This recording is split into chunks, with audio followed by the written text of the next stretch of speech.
अनुग्रह घेतल्यापासून आलाच की फक्त या करोनाच्या ह्याच्यात माझी गुरुपौर्णिमा राहिली आणि नंतर मग तेव्हापासून मग मलाही जमेना, चालता येईना, हे होईना, वयोमाना म्हणून आता 82 माझं वय आहे, त्यामुळे बंद झालं.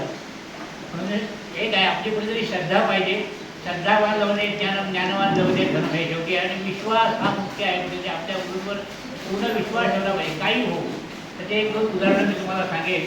ब्रह्मानंदम परमसुखदम केवलम ज्ञानमूर्तिं ब्रह्मातीतं सगुणं तत्त्वमस्यादिलक्ष्यम् एकं नित्यं निर्मलमजरं सर्वदेशाभिभूतं भावातीतं त्रिगुणरहितं सद्गुरुं तन्नमामि.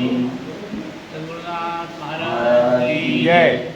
अनुभव म्हणून सांगताना मी अगदी पहिल्यांदा जेव्हा महाराजांकडे गेलो तेव्हा मला म्हणाले, तू कुठे माझं ऐकतो, माझं तू ऐकत नाही, काही नाही, तुला अनुभव काही घेणार नाही. बरोबर. मी आपला जेव्हा सगळ्यांना गुरुपौर्णिमेला मला अनुग्रह मिळाला आहे, मी अनुग्रह घेण्यासाठी मी माझी तयारी करून ठेवली. आणि दुसऱ्या दिवशी सगळ्यात पहिल्यांदा ते गेले गुरुजींना सांगितलं, माझ्याला पेन्शन संकल्प सांगून माझ्याकडे पाठवा. पण म्हटलं तुम्ही मला अनुभव देणार नव्हतात ना, पण म्हटलं मग तू सगळी तयारी केली होती घडतं. मग म्हटलं मला माहिती होतं नाही म्हणा, तुझे नक्की देणारा अनुग्रह दिला.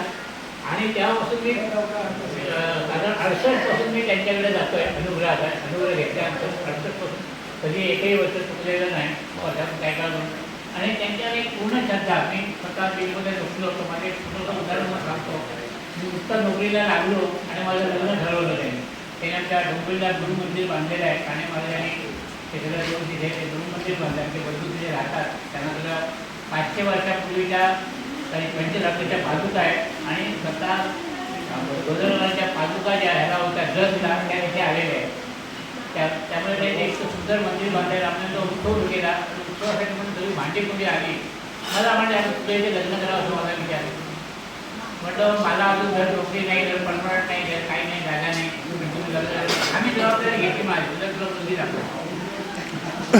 मुलगी दाखवत मला भीती वाटायला लागली. पण काहीतरी कीर्तन वगैरे होतं त्याच्यात मला काय ही मुलगी बघ आणि मला काहीतरी सांगतो. आता काय करायचं, जाताना लगेच तुला सांगून जायला पाहिजे कसं काय नाही. मग त्याचा मला प्रश्न पडला. पण आमचं बोलणं करणं अगदी फ्री होतं, त्यामुळे मी बोलतो मला मुलगी पसंत नाही. तर मला लगेच म्हणाले मुलगी तुला याच्यापेक्षा सुंदर मिळेल, पण तुला असं मिळायचं पहिली स्पष्ट राहील. याच्यापेक्षा सुंदर मुलगी मिळेल पण सुखाने असं मिळणार नाही. म्हटलं बाबा तुम्ही ठरवलं आहे ना, म्हटलं त्या मुलीची म्हणाले ठरवलं. पण उद्या साखरपुडा म्हणाले.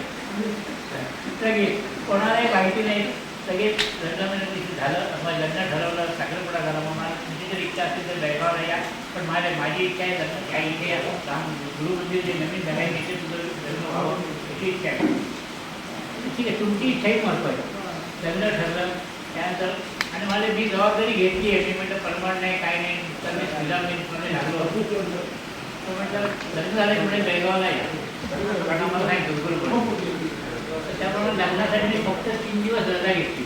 लग्नाच्या आजच्या दिवशी लग्नाच्या दुसऱ्या दिवशी कारण लगेच काम होतं. मिस्टर तर मी नवीन लागलेलं होतं, त्यामुळे जाणं भागत होतं. तर काम करून मग विदाऊट पे लिहून मी बेळगावला गेलो. लग्नात सुद्धा त्या मुलीला त्यांनी सांगितलं मुलीच्या वडिलांना त्याला काही द्यायचं नाही, तुम्हाला जागेचं भाडं नाही, त्याला काही द्यायचं तुम्ही देईल.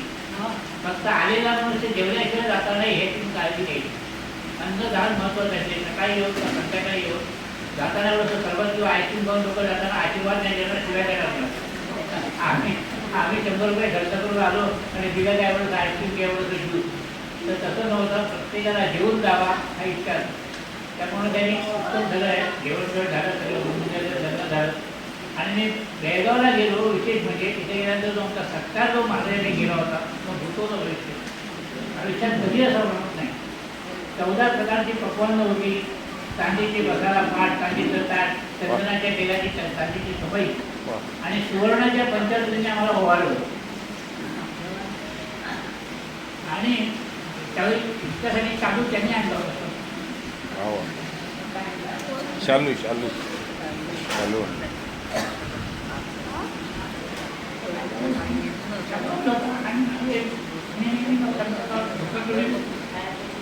आणि तू मला दुधवडी आणली आहे, कुठेमध्ये आहे, तू मला दुधवडी आणल्यामुळे मी तुला दुधवडी तुला मी पाकिट देतो, तुला काही कमी पडणार. आणि मला त्याने एक पाकिट दिलं, मला परमेश्वर म्हणजे कधी काही कमी पडेल. तिकडून आल्या आल्या मी परमनंट झालो. आल्या मला साहेबांनी बोलावून घेतलं, तर उद्यापासून आपण मध्ये परमनंट. वा. त्याला मी म्हटलं काय कसं ते ठरवतात, जागा मिळाली, सगळं झालं. नंतर वीज बंद झाल्यानंतर सुद्धा माझा तिने एकदम प्रश्न पडला. त्या काळामध्ये भाड्याची जागा होती, ती पण त्यांनी बिल्डरला द्यायला काढली, मिल बंद झाली आणि मुलीचं लग्न झालं होतं फक्त नोव्हेंबरमध्ये, डिसेंबरमध्ये मिल बंद झाली. त्यामुळे होतं नव्हतं ते लग्नाला संपलं. पण मला कशी तरी चिंता वाटली नाही. त्यांनी जबाबदारी घेतली आहे ना, ते सगळं काही ते करतात. त्यामुळे लगेच जॉब मिळाला. त्या जॉबमध्ये बिल्डरनी सुद्धा एवढं सांगितलं, 75,000 त्यांनी राहायला या, बाकीचे चेक तुम्ही लावतात मला द्या. हां, असे राहणारे बिल्डर नातेवाईक कोणी थांबत नाही. ₹1,00,000 व्याज देतो, टाकायचे तुम्हाला 12% व्याज देतो, मला थांबायचं नाही. पण त्या बिल्डरने आपण सांगितलं दादा तुम्ही 75,000 द्या, तुमच्याकडून राहायला या आणि मला त्याच्यात ते बोर्ड डिटेल्स बोलले PFचे ते मला बोर्ड डिटेल्स घेऊन द्यावं. तुम्ही सांगितलं मी डिपॉझिट करणार. इतकी सोय करतात आणि त्याचा आज मला पूर्ण अनुभव आहे. म्हटलं ना, देवाच्या सत्तेत्वाने म्हणाल ना, देवाच्या सत्तेत्वासाठी पडाव्या जीवनकामी तुम्ही सर्व पावे शेवटी प्राणातोही वेचावा. एकदा एक विश्वास